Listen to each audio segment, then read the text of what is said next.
Muy buenas tardes, sean ustedes todos bienvenidos a esta sesión pública convocada para el día de hoy, en donde la magistrada presidenta y los señores magistrados que integran el Pleno de Sala Toluca, a través de esta modalidad de videoconferencia, llevarán a cabo la resolución del juicio ciudadano número 37 del presente año. Esperemos que nos sigan acompañando en subsecuentes videoconferencias y empezamos con nuestra sesión. Muchas gracias. Muy buenos días. Da inicio la sesión pública de resolución de Sala Regional Toluca del Tribunal Electoral del Poder Judicial de la Federación, convocada para esta fecha. Secretario General de Acuerdos, por favor, haga constar el quórum legal de asistencia e informe sobre el asunto listado para esta sesión no presencial. Buenos días. Con su autorización, magistrada presidenta, le informo que se encuentran presentes y enlazados a través de videoconferencia los magistrados Alejandro David Abante Juárez, Juan Carlos Silva Daya y usted. En consecuencia, existe un quórum legal para sesionar válidamente. El asunto motivo de análisis y resolución en esta sesión lo constituye un juicio para la protección de los derechos político-electorales del ciudadano, cuya clave de identificación, nombre del promovente y autoridad responsable se precisa en la lista fijada en los estrados de esta sala regional y publicados en la página de internet de este órgano jurisdiccional. Es la cuenta, señores magistrados, magistrada presidenta. Señores magistrados, está a nuestra consideración el orden del día. Si están de acuerdo, por favor, sírvanse manifestarlo mediante viva voz. Abante. Silva. De acuerdo.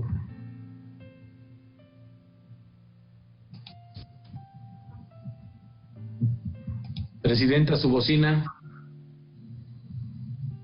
Aprobado, gracias. Aprobado el orden del día. Secretario General de Acuerdos, por favor, sírvase dar cuenta con el asunto turnado a la ponencia del magistrado Juan Carlos Silva Adaya.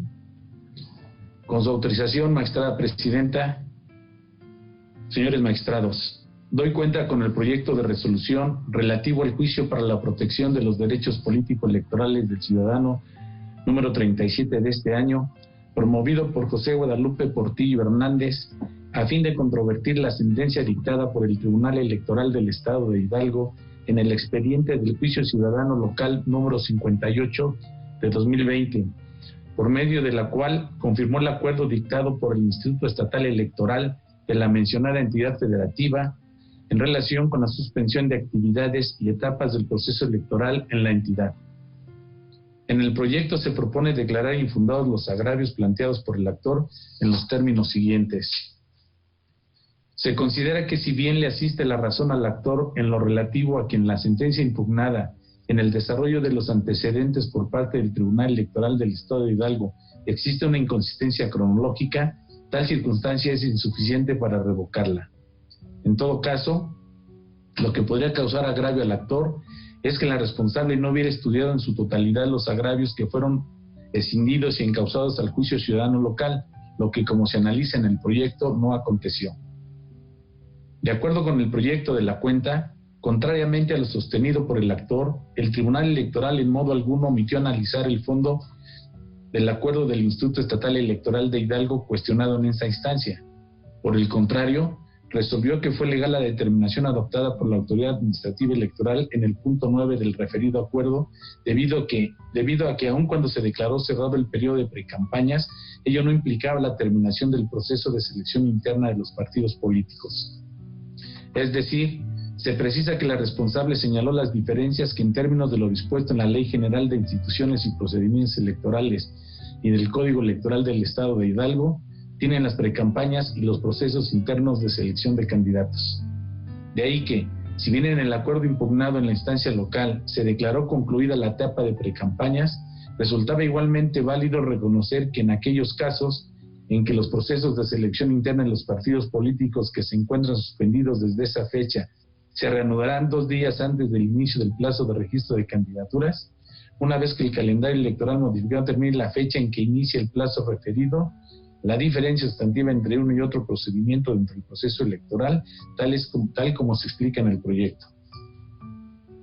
Por otro lado, se propone declarar que el actor parte de una premisa equivocada al considerar que el tribunal responsable no fundó su determinación, al interpretar de manera equivocada el concepto de periodo intercampañas y al sostener que se trataba de un periodo para la designación de candidatos de partido. Lo anterior, debido a que, contrariamente a lo sostenido por el actor, el Tribunal Electoral del Estado de Hidalgo no fundó su determinación en un análisis del concepto del periodo intercampañas y únicamente hizo referencia a él como parte del proceso electoral. Efectivamente, al analizar el marco normativo que regula las campañas electorales en el Estado de Hidalgo, identificó como parte de el periodo de intercampañas, pero no lo utilizó como un razonamiento más de sus consideraciones para confirmar el acto impugnado. Por último, en la propuesta se señala que la supuesta vulneración a la autonomía de los partidos políticos que denunció ante la instancia local, en todo caso, no es un hecho que le cause alguna afectación de forma directa. Por lo anterior, se propone confirmar la sentencia impugnada.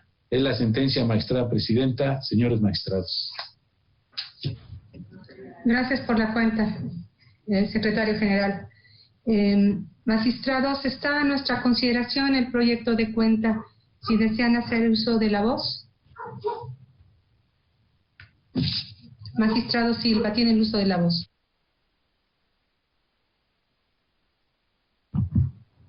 Buenas tardes, magistrada, presidenta, magistrado Abante, secretario general de Acuerdos y audiencia que nos sigue a través de este medio electrónico. Estoy de acuerdo con los términos de la cuenta, es muy puntual en cuanto al fondo del asunto. Sin embargo, puede también en este caso destacarse otro aspecto que se aborda y que tiene que ver precisamente con algo que se denomina en el considerando séptimo como cuestión previa. Y esto está relacionado precisamente con las condiciones en que se presentan la demanda ante esta instancia federal y la que dio origen al juicio cuya sentencia es objeto de impugnación en esta instancia federal. En cuanto a lo que hace a la demanda de juicio para la protección de los derechos políticos electorales del ciudadano ante esta sala regional, cabe destacar que la firma es autógrafa. Esto es, el medio de impugnación se presentó de manera física ante la autoridad responsable y posteriormente nosotros recibimos como parte de la tramitación dicha demanda. Sin embargo, en el caso de la demanda que fue presentada en la instancia local, en un juicio que tiene un nombre similar al federal, es el caso de que la demanda no está firmada de manera autógrafa. Y esta cuestión obliga precisamente a realizar un análisis, porque se trata de un aspecto esencial para la continuidad del proceso, y si no se diera satisfacción al mismo, de alguna manera, esto generaría que careciera de sentido el análisis del fondo de la sentencia, y porque se trata de una cuestión que está prevista en disposiciones de observancia general y de orden público. Es decir, no puede consentirse que sea dispensable este requisito. Sin embargo, como bien se sabe, actualmente nuestro país, como el resto del mundo, atraviesa por la cuestión de que existe una contingencia sanitaria derivada de la pandemia que se padece por este virus, el COVID-19. Y entonces estamos en una situación extraordinaria que obliga a implementar ciertas medidas en observancia de lo dispuesto en la Constitución Federal, el artículo 14, el último párrafo, el 17, párrafo tercero, también de este ordenamiento, así como los correlativos del Pacto Internacional de Derechos Civiles y Políticos y la Convención Americana de Derechos Humanos. Sobre todo si también se tiene presente que de acuerdo con lo dispuesto en el artículo 29 constitucional y el 27, los derechos políticos no son susceptibles de suspenderse, ni tampoco las garantías judiciales para su protección, entre otros derechos. Entonces, la cuestión es que se tiene que hacer una ponderación y sobre esto ya existe un pronunciamiento por parte de la Sala Superior que está contenido en la sentencia que recayó al juicio electoral 30 del 2020, que cabe aclarar que la tenía muy presente la magistrada presidenta y también como resultado de una observación que se realizó por el magistrado Alejandro David Abante. Entonces, es el caso de que tanto en el estado de Hidalgo como en el estado de Coahuila, ¿y por qué se trae a colación Coahuila? Porque, insisto, existe un pronunciamiento por parte de la Sala Superior, se prevén la presentación de medios de impugnación, entre otras promociones, a través de los portales electrónicos institucionales. Y esto es lo que se conoce coloquialmente como los juicios en línea. Sin embargo, en el caso del estado de Coahuila, se advierte que existen los mecanismos suficientes para asegurar la autenticidad en cuanto a la voluntad de presentar un medio de impugnación, que es finalmente lo que se refleja a través de la firma autógrafo, sin que esto implique que sea el único mecanismo que existiera para tal efecto. Puede haber algunos otros más, y es precisamente lo que se resuelve en este precedente que se está invocando de la Sala Superior. Entonces, del 13 de mayo del 2020. Entonces, en el estado de Hidalgo también se prevén unos lineamientos para la presentación de los medios de impugnación de que sean urgentes a través de esta vía, como ocurre en Coahuila. Sin embargo, la diferencia de lo previsto expresamente radica en que cuando se presenta el medio de impugnación en el estado de Coahuila, por sistema se genera un acuse de presentación de la demanda y automáticamente se hace una prevención, en el sentido de que se va a señalar posteriormente un día, hora y para que se realice la validación o ratificación de la presentación de la demanda. Y esto está también cubierto con la circunstancia de que de los propios lineamientos, tanto en Coahuila como en Hidalgo, se determina que la demanda se tiene que acompañar de un documento como es la credencial para votar, y es decir, una reproducción de la misma, y entonces pues de esta forma se puede hacer el cruce.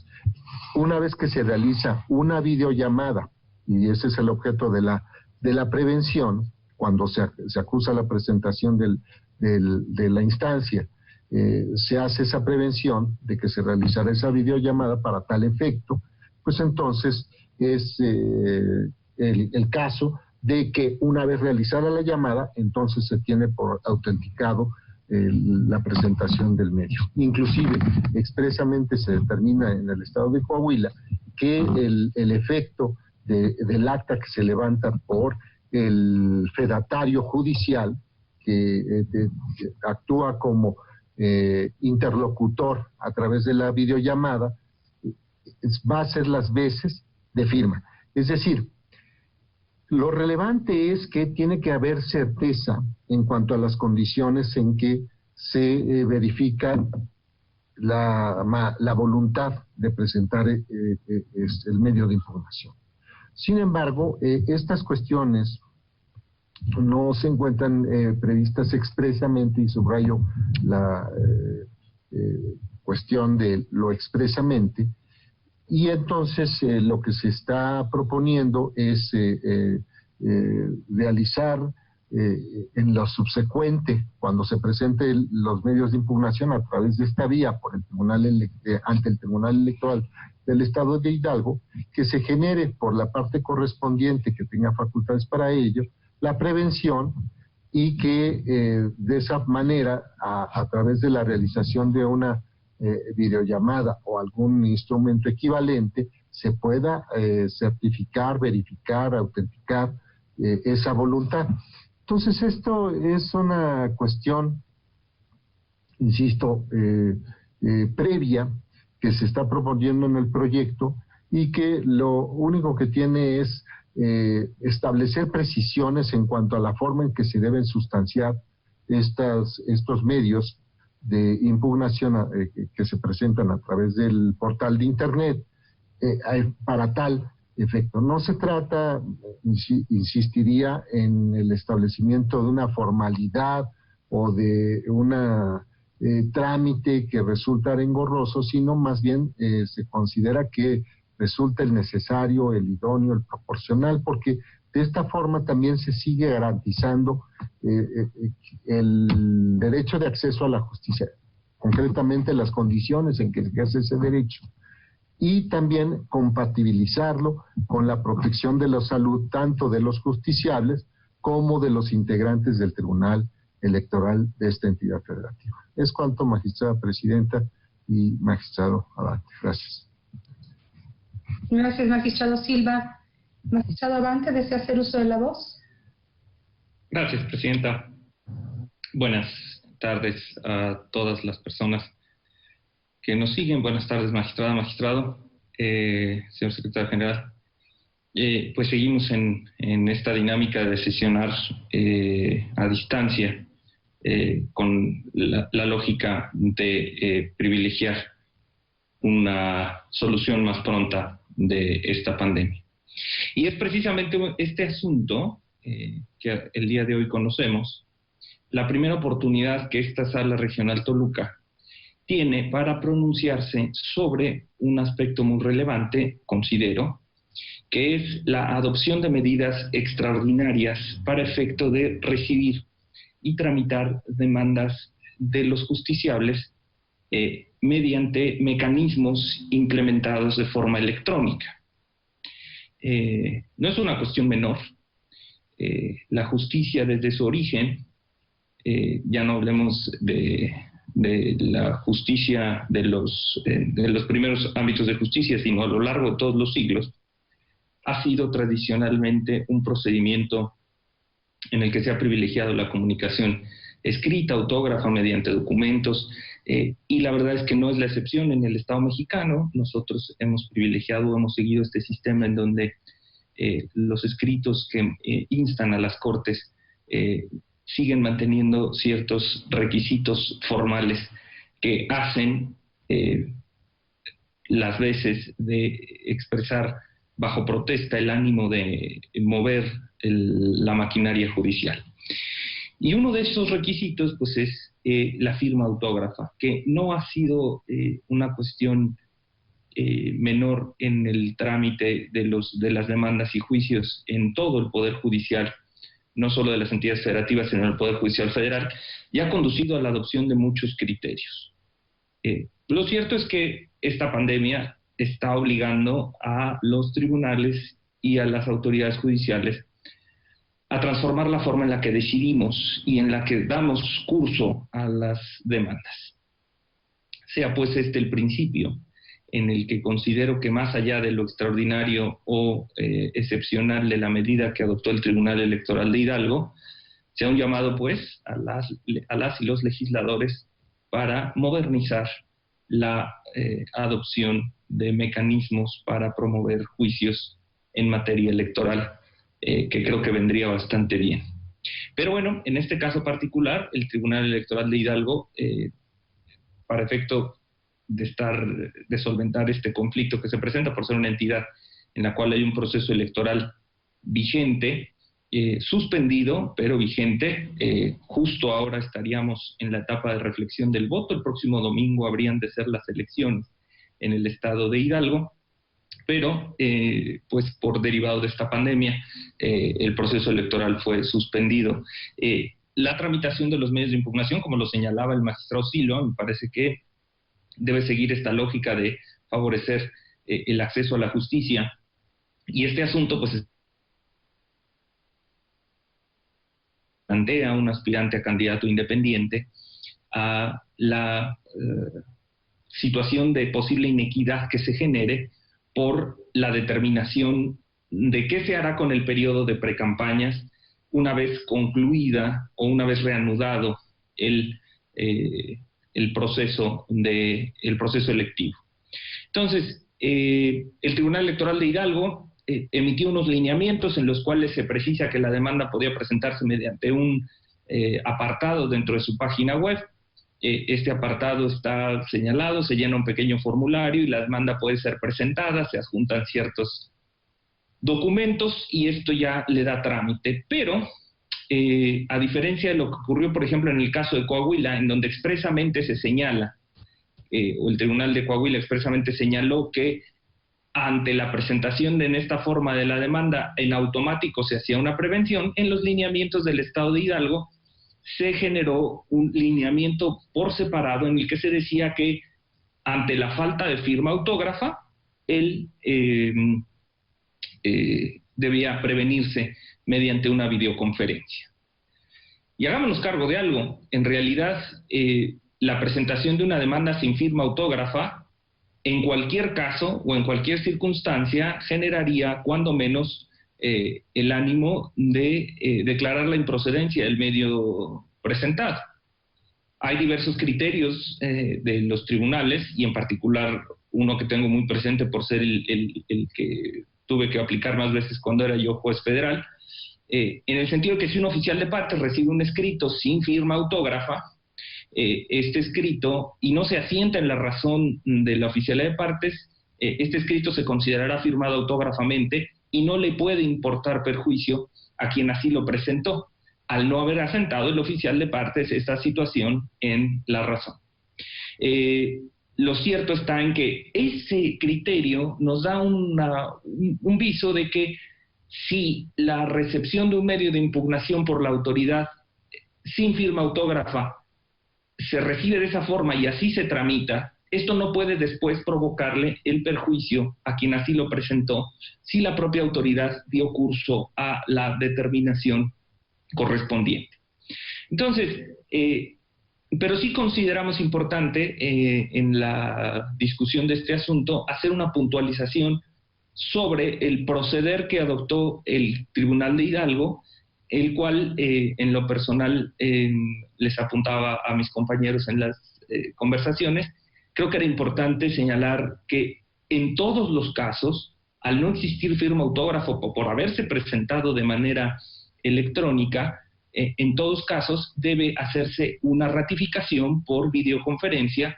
Esa es la interpretación que debía darse a los lineamientos. Al estar previsto en los propios lineamientos ante la falta de firma autógrafa, pues lo razonable o lo lógico es que si se presentó electrónicamente no tiene firma autógrafa, y lo que procedía era realizar esta ratificación por videoconferencia para tener certeza. Esa es la interpretación que yo considero debía dársele. Y esto es congruente con lo que resolvió la Sala Superior en el JE 30 de este año, en fecha muy reciente, donde se convalidaron precisamente los lineamientos del Estado de Coahuila. Ahora, ¿cuál es la necesidad o cuál es la finalidad de que la ratificación se dé mediante una videoconferencia? Bueno, la esencia de este periodo ha cursado, y así lo hemos visto todos, en la necesidad de quedarnos en casa, de resguardarnos en nuestro domicilio para evitar exponernos a que el contagio pueda generar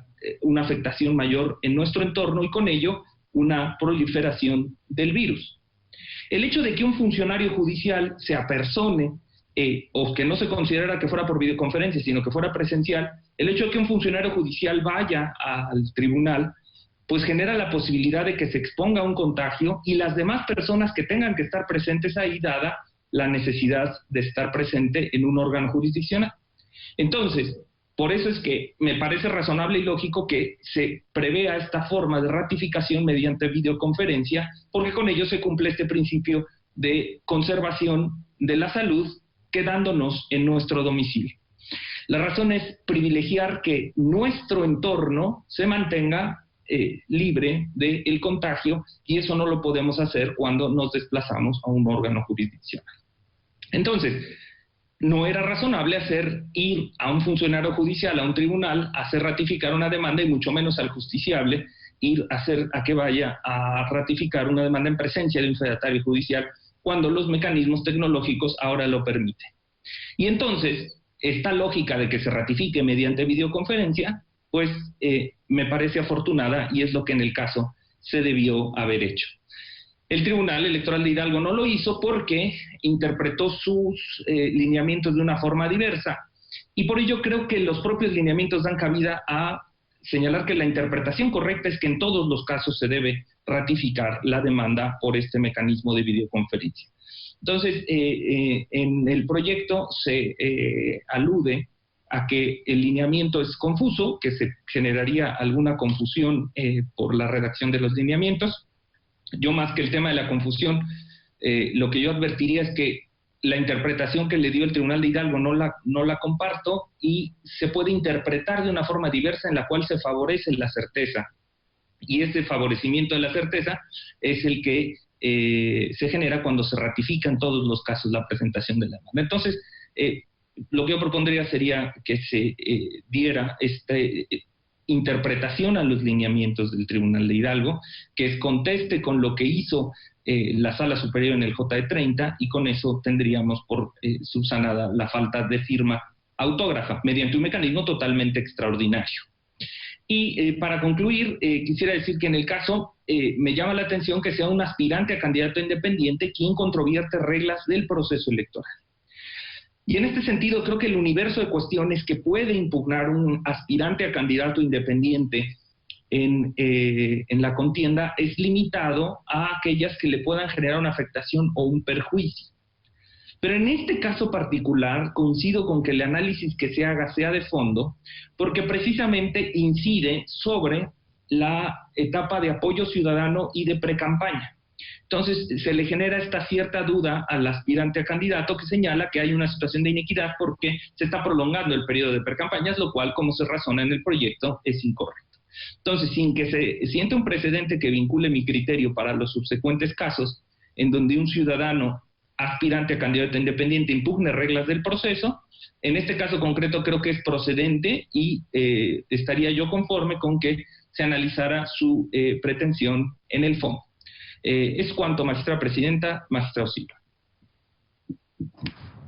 ¿Desean hacer uso de la voz? Magistrado Silva, tiene uso de la voz. Sí. Bien, me parece que la expresión confuso no se utiliza en el proyecto, bueno, por lo menos en la última versión que se circuló. Y a mí me queda claro que en el caso de todas las disposiciones jurídicas que correspondan a órganos distintos de lo que formal y materialmente es leyes, pueden invalidarse. Y que es mejor la solución cuando se da claridad y expresamente se ponen las cosas. Sin embargo, pues en este caso se llegó a la conclusión de la propuesta de que cabe interpretar de que en la sustanciación de los medios tiene que realizarse en la sustanciación de los medios tiene que realizarse la prevención como parte de lo que podría ser una práctica, una buena práctica y protocolo de actuación por parte del tribunal.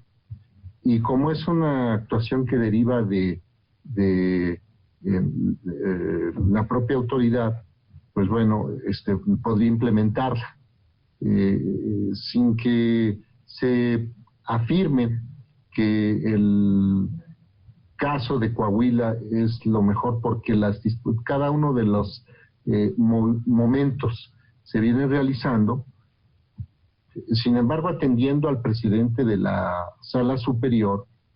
La Sala Superior, para arribar a su conclusión, tomó en cuenta lo que estaba previsto expresamente. Entonces, aquí en la propuesta se está caminando en cuanto al establecimiento nada más de una práctica, es decir, en algunos casos, aquí lo veo en el caso de la Sala Superior, la expresión deferencia hacia los tribunales. Y me parece que esto sí se puede aplicar, pero siempre tiene que ser más bien en consonancia y privilegiando el derecho de los justiciables. Y cuando se establecen condiciones claras, suficientes, exhaustivas, pues debe ser, o sea, a menos que se llegue a una conclusión distinta porque la lectura que deba hacerse del artículo primero de la Constitución sea otra, particularmente el párrafo segundo y el tercero, pues yo creo que se podría llegar a una situación diversa. Entonces, yo creo que podríamos decir que estábamos en el lindero del óptimo deseable y del mínimo admisible. Entonces, derivados de las observaciones, nos quedamos en el mínimo admisible, que es decirle al tribunal o la práctica adecuada. Entonces yo recuerdo que don José Luis de la Peza utilizaba una expresión: si lo que puede estar claro cuando se desarrolla a través de un texto y que está más claro, pues es lo mejor. Pero bueno, atendiendo que esto pues es una construcción de trabajo colegiado, y que finalmente lo que importa es, antes que buscar transmitir una posición, el de yo creo, yo pienso, etcétera, pues más bien se trata de construcción de resoluciones en donde se trate de recoger las distintas perspectivas, visiones, formas de entender lo que es el alcance del texto constitucional, de los tratados internacionales, de las disposiciones jurídicas, y reflejarlo de esta manera, ¿no? Entonces, inclusive yo también advierto, inclusive cuando en algunas ocasiones se llegan a presentar distintos aclaraciones, en fin, yo lo he hecho. Finalmente, pues, puede esto mandar una señal que es diversa a lo que primero que estaba apuntando. Entonces, se presenta el proyecto en estos términos y precisamente con el propósito de que finalmente se puedan cumplir todos los requisitos en un contexto. El contexto, como ya se advirtió de las participaciones desde la sesión pasada, donde se encuentra una situación extraordinaria, no es lo normal, y entonces las normas, como se ha dicho, están pensadas para situaciones ordinarias, no están pensadas para estas situaciones extraordinarias, y es por eso que se tienen que ir implementando estas soluciones. Inclusive yo siempre he reconocido que los tribunales tienen inclusive la facultad de integrar el sistema jurídico precisamente en aras de asegurar la protección de los derechos. Hay muchos casos paradigmáticos, procedencias de juicios que originalmente no están pensados para ciertos aspectos del proceso o de la vida de los distintos actores políticos, por ejemplo, designación de autoridades administrativas y jurisdiccionales locales, inclusive federales, todavía, o bien el procedimiento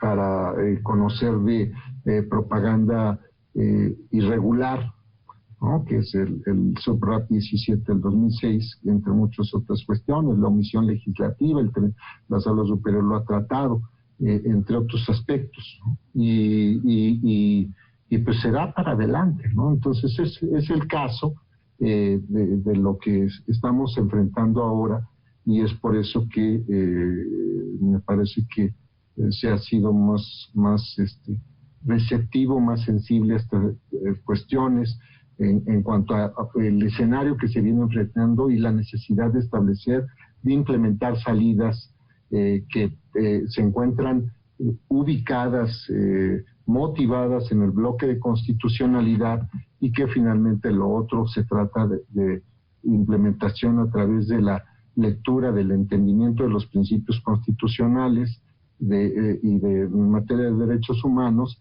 básicamente como mandatos de optimización, que es precisamente lo que se viene haciendo cuando se aprueban este tipo de lineamientos y cuando se realizan este tipo de consideraciones. O sea, me queda clarísimo que inclusive la práctica de la aplicación directa de la Constitución es posible, y que la interpretación conforme, pues más bien es respecto de las leyes y no tanto de disposiciones que tendrían otra naturaleza jurídica.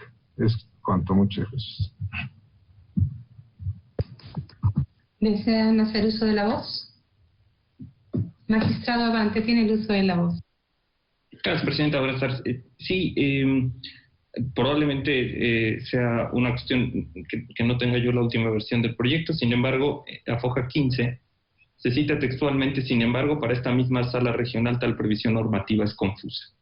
Entonces, conforme a la última versión que yo estudié, que fue la que se circuló a las 11 de la mañana del día de hoy, se mantuvo la cuestión de que la previsión normativa era confusa, y por eso es que mi intervención iba sobre este tema. En ese contexto es que considero que en aplicación a un principio de deferencia judicial, pues la integridad de las normas y los lineamientos que se han establecido por parte del Tribunal Electoral del Estado de Hidalgo pueden ser interpretados de una manera en la que dan congruencia al criterio que ha emitido la superior y que coincide con lo que nosotros estamos razonando. En realidad, creo que aquí lo que importa es dar certeza a cómo se debe actuar por parte del tribunal local. Lo que estamos haciendo no es propiamente afectar o incidir sobre algo que tendrían que hacer los justiciables. Quien tendrá que hacer la diligencia para ratificar la demanda es el tribunal local. Y por eso es que creo que si ellos mismos se dieron esos lineamientos en los que interpretaban que la falta de firma autógrafa da lugar a la ratificación, en ese contexto era razonable aceptar que al ser presentada de forma autógrafa, de forma electrónica no hay firma autógrafa, y entonces se cae en el supuesto del lineamiento 8 del Tribunal Electoral de Hidalgo, y en consecuencia se debió haber procedido así. Me parece que si esa posible confusión que se genera y de la que hablaba yo el proyecto es para el tribunal, con la interpretación que nosotros le podríamos dar se podría zanjar esa situación. Y sobre la cuestión, yo coincido totalmente con lo que afirma el magistrado Silva. Creo que es una cuestión importante el privilegiar el acceso a la justicia de las personas, y en ese sentido dar plenitud a la interpretación. Creo que ni siquiera estamos en un escenario de una interpretación conforme, ni siquiera estamos en un fenómeno en el que tengamos que analizar lo que cada uno cree o lo que cada uno piensa, sino más bien es la interpretación que se da a unos lineamientos que la propia autoridad se dio, y si se da, me parece que es un tema de subsunción. Si se da una falta de firma autógrafa, lo procedente era ratificar. En el caso faltó la firma autógrafa, lo procedente era ratificar. Si no se hizo así, pues resulta ser que el tribunal no siguió sus propios lineamientos, pero esto, como se razona en el proyecto, y lo comparto con todas las razones, no debió si no se hizo de esa forma, no debe generarle un perjuicio al actor. En todo caso, lo que sí debe ser es materia de esta precisión que se formula en el proyecto de sentencia. Es cuanto, magistrada presidenta, magistrado Silva. Gracias. ¿Desean hacer uso de la voz? Magistrado Silva. ¿No? Tiene razón el magistrado Abante en cuanto a la utilización de la expresión confusión, confusa. Creo que es más bien una cuestión que se generó al interior de mi ponencia, ¿no? De algo que yo creo que trabajé y que después se movió, ¿no? Porque efectivamente en la discusión previa aludimos a esta cuestión a lo relativo de lo que había que quitar, ¿no? Pero entonces, pues bueno, me hago cargo de esta situación. Yo había puesto en rojo, fue aplicada de manera incorrecta y después alguno al interior de mi ponencia pues modificaron lo que yo había finalmente corregido, ¿no? Tengo el documento, pero bueno, será una cuestión que finalmente yo tendré que afinar al interior. Le ofrezco una disculpa, magistrado Abante, y esta es la explicación nada más de lo que yo moví y modifiqué y después me enmendaron la plana en la ponencia, ¿no? Es cuanto. Magistrado Abante, ¿tiene el uso de la voz? Por supuesto, magistrado Silva, no hay ningún tema con esa situación. De hecho, si esa porción del proyecto será suprimida ya en la versión final, tendría yo que hacer algún matiz a la intervención inicial que había hecho y eventualmente considerar la redacción de un posible voto concurrente que emitiera. Es cuanto, magistrado presidente, magistrado Silva. Sí. Magistrado Silva, ¿tiene el uso de la voz? Creo que en algún momento el magistrado Abante y yo comentábamos esta cuestión y si no me equivoco, decíamos que usted utilizaba esta expresión, que coincidíamos en la esencia, ¿no? Finalmente es una cuestión de forma, pero indudablemente si yo hice acepté una modificación, pues me tengo que hacer cargo de estas cuestiones, pero la explicación nada más obedece a esta circunstancia a la que me estoy refiriendo, ¿no? De algo que yo trabajé, que circulé o que remití a los secretarios para hacer las correcciones, a la coordinadora y al secretario, y que finalmente pues entendieron que debería ser de una manera distinta. Es cuanto. Gracias, magistrado Silva. Gracias, magistrado Silva. Ok. Bueno, si no desean hacer uso de la voz, yo referiré que el asunto que se somete a nuestra consideración presenta varios aspectos relevantes. De ellos han dado profusos argumentos, tanto el magistrado Abante como el magistrado Silva. Y yo lo que quiero referir es que, en primer término, resulta importante destacar que el proyecto que se analiza se inscribe en parte de los medios de impugnación de carácter urgente, el cual, no obstante las condiciones extraordinarias que se presentan en nuestro país, es ineludible resolverlo, debido a que la materia de la controversia está directamente relacionada con el desarrollo del proceso electoral del Estado de Hidalgo, particularmente en la etapa de preparación de la elección, por lo que aunque actualmente tal ejercicio democrático está suspendido, es necesario dictar la sentencia correspondiente a efecto de que al reanudar el desarrollo de esos comicios exista certeza sobre las etapas que ya han finalizado y las que están pendientes de concluir y las que se habrán de realizar. Bueno, justificada la urgencia del presente medio de impugnación, debo señalar que en cuanto al fondo del asunto, comparto la propuesta en la consulta, básicamente porque el accionante parte de una premisa inexacta, sustentada en una confusión conceptual acerca de lo que son las precampañas y los procesos internos de selección de candidatos, ya que de manera inexacta asimila ambas fases electorales, siendo que las precampañas constituyen solo una subetapa del proceso, de los procesos internos que, dependiendo de la determinación de cada partido político, eventualmente se pueden o no presentar. Como se expone en el proyecto, no existe contradicción o incongruencia en la determinación impugnada que confirmó el acuerdo administrativo relativo a dar por concluidas las precampañas y no así los procesos internos de selección de candidatos en el contexto del proceso electoral del Estado de Hidalgo. Por lo que, al resultar infundados los motivos de disenso propuestos por el accionante, considero que tal y como se propone en el proyecto, la sentencia controvertida debe ser confirmada. Digo, la sentencia combatida debe ser confirmada en lo que fue en materia de la impugnación.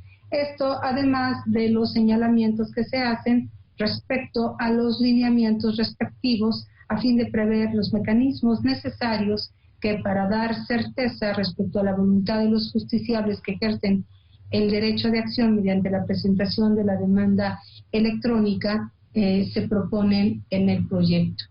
No sé si existe alguna otra intervención. Secretario General de Acuerdos, por favor, al no haber más intervenciones, proceda a tomar la votación.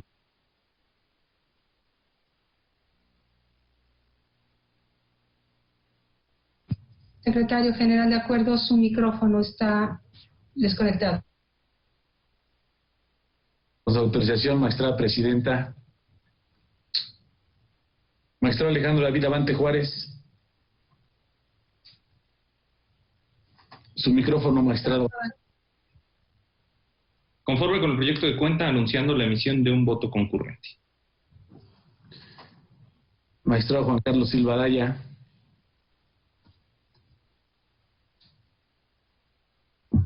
Es mi consulta. Magistrada presidenta Marcela Elena Fernández Domínguez. Con el proyecto de cuenta. Magistrada presidenta, le informo que el proyecto del juicio ciudadano 37 fue aprobado por unanimidad de votos con el voto concurrente del magistrado Alejandro David Abante Juárez. En consecuencia, en el juicio ciudadano 37 del año en curso se resuelve. Primero, en el particular, se reconoce la validez de la presentación de la demanda del juicio ciudadano local en línea TEEH JDC 058 del 2020. Sin embargo, se conmina al Tribunal Electoral del Estado de Hidalgo que proceden los términos de lo razonado y ordenado en el considerando séptimo de esta sentencia. Segundo, se confirma la sentencia del Tribunal Electoral del Estado de Hidalgo dictada en el expediente TEEH JDC 058/2020, ha resultado infundados los agravios planteados por el actor ante esta instancia jurisdiccional federal. Al no haber más asuntos que tratar, siendo las 12:52 del día 5 de junio del presente año, se levanta la sesión pública de resolución no presencial por videoconferencia. Muchas gracias y buenas tardes. De esta forma, la magistrada presidenta y los señores magistrados que integran la Sala Regional Toluca han resuelto este juicio ciudadano que, de alguna forma, de carácter urgente y en un estado excepcional de emergencia sanitaria en nuestro país, se ha presentado. Esperemos que nos continúen ustedes haciéndonos el gran favor de acompañarnos en estas sesiones de carácter no presencial y por estos medios electrónicos. Muchas gracias.